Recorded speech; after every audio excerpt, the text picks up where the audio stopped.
What we're doing today is celebrating Juneteenth. No, something very historical, the end of slavery. And even though Juneteenth is a celebration of the end of slavery, I am the first generation in my family born with absolute freedom. You're wondering, how is that possible when my parents weren't slaves?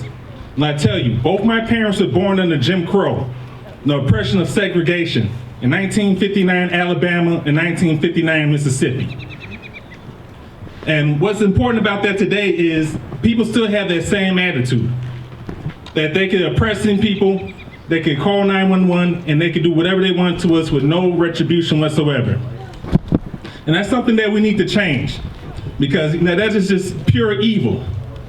And what we have today, we're living in times where we have a president who condemns someone for kneeling peacefully during the flag and saying that they're disrespecting the flag, but also will tell people that someone like General Lee, who fought for the Confederacy, was a good guy. This is what I call selective patriotism. You say you love America, but you're supporting people who fought against America.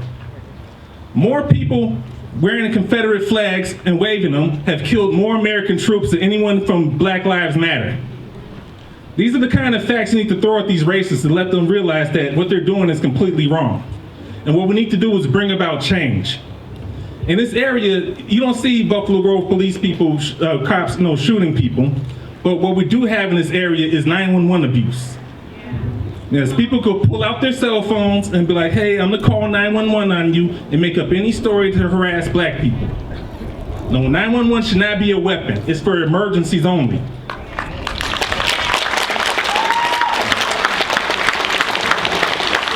And what we need to do to stop this is have our politicians like Mr. Schneider, I hear his phone calls, yes, pass laws that make this a crime.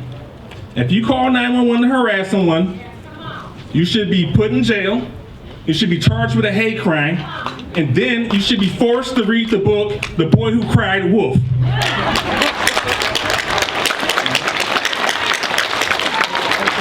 Yes, because nowadays what we call it is the racists who call wolf.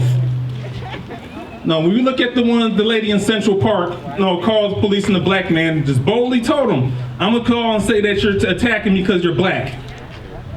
She has a lot of nerve. She's not even from this country. She should be deported. After charged with a hate crime, she's talking about, oh, my life is ruined.